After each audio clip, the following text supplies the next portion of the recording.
If you are tired of infinitely scrolling and the distraction, don't make the switch to a dumb phone until you watch this video. Since 2017, I've been trying to escape the pull of a smartphone because I desperately wanted to be a present mom. I've dumbified my iPhone, I've bought the light phone and tested multiple flip phones just to find what worked for me, and I thought I finally found the perfect one, until it started failing in a way that nobody warned you about. Stick around, because today I'm going to share the problem that's quietly affecting most dumb phones that are on the market today, and the clever workaround that can save you a lot of time and money. For me, I wasn't just trying to break a habit. I wanted my attention back, to be more present with my kids, to be more focused at home, and dumb phones felt like the solution to that. The Sunbeam F1 Pro was the best one I found. It had no browser, no social media, just a few features that I actually used, and I loved it so much that I used it for over a year. When I started YouTube, I switched over to an iPhone for the camera briefly, but I really missed the simplicity of having a flip phone, so I went back to the Sunbeam. That's when I noticed the issue. I started missing messages, which was strange because I had never had that problem before. But in the time that I took a little hiatus, Apple had rolled out their new RCS update, and that's what changed everything. And here's what I found out. Before late 2024, when someone would send a message from an Android device, the phone would basically check,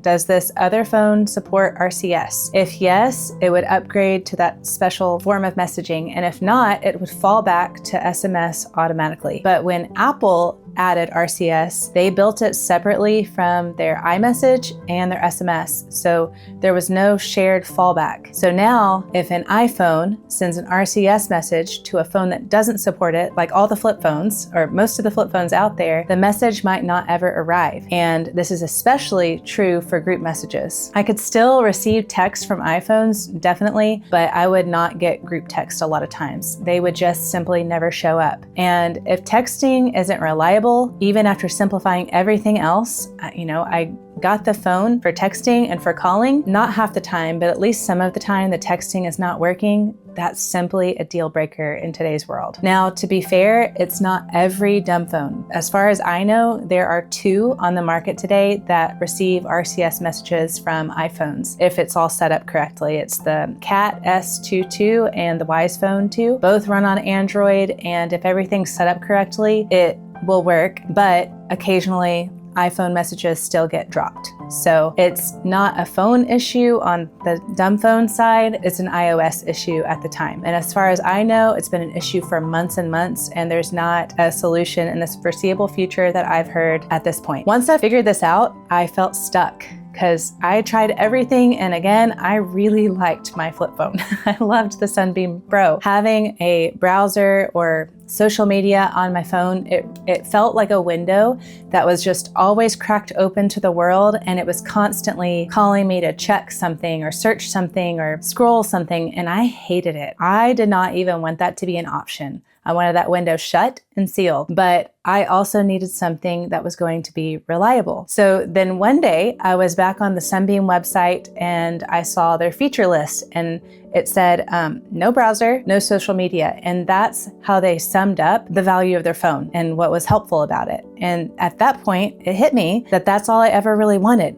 I wanted a phone that didn't compete for my attention, and those were the very things that were pulling at my attention. Smartphone or not, dumb phone or not, those were the things. And this was fabulous because my husband had already discovered a solution that did exactly that for his phone. And that's what I'm going to talk about next. By the way, all of this, it's not just about the phone. It's about clearing my head so that I can focus on what matters, my family and my home. I have really wanted desperately to be present, to rest, and to have the bandwidth to run my home and love my people well. If that's something that you're craving too, I would love to invite you to my free masterclass. It's where I walk you through how to build routines and systems that reflect your family's values and fit your home. You can grab that down below. So let's get back to it. My husband found a brilliant workaround. It's basically an app that transforms a regular old Android phone into a distraction-free device. You can remove the browser, social media, and even the App Store if you wanted to. And the best part is you can't reinstall anything. You have to plug it into the computer in order to take the apps off, and you have to plug it into the computer to reinstall. It forces intentionality. You can also make it to where the screen, to take it a step further and make it more minimalist and less distracting,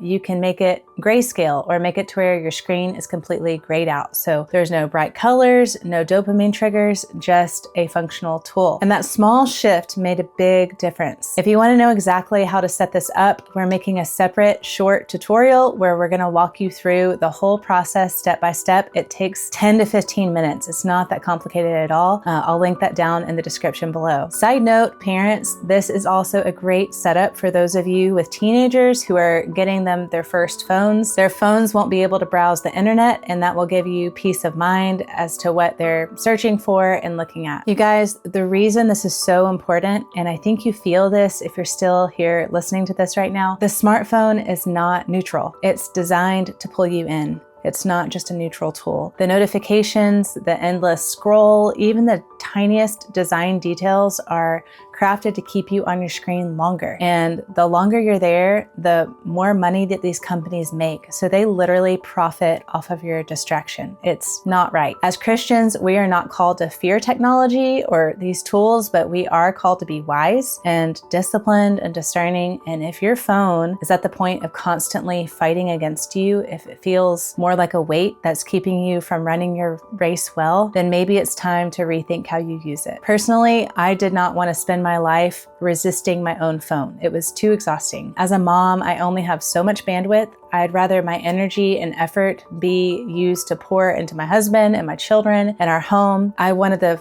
phone to serve me as a tool and it not rule me or pull at me, because ain't nobody got time for that.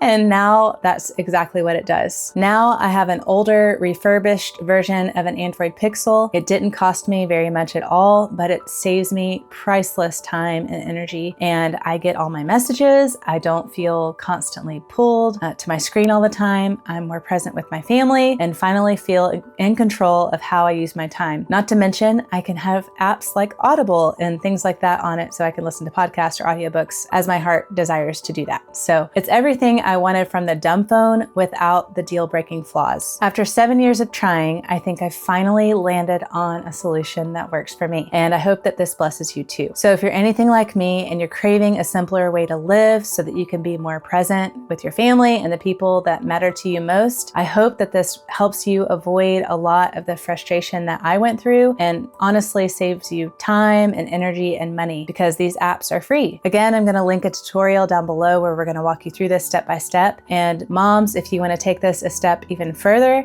and want to build rhythms in your home that help you get things done and free you to be more present with your family, I would love again to invite you to my free masterclass. In it, I'll walk you through how to build routines and systems that reflect your family's values and actually support the life that you're trying to live. I'll link that down below and I would love to see you there. Thank you so much for watching today, and I'll see you in the next one.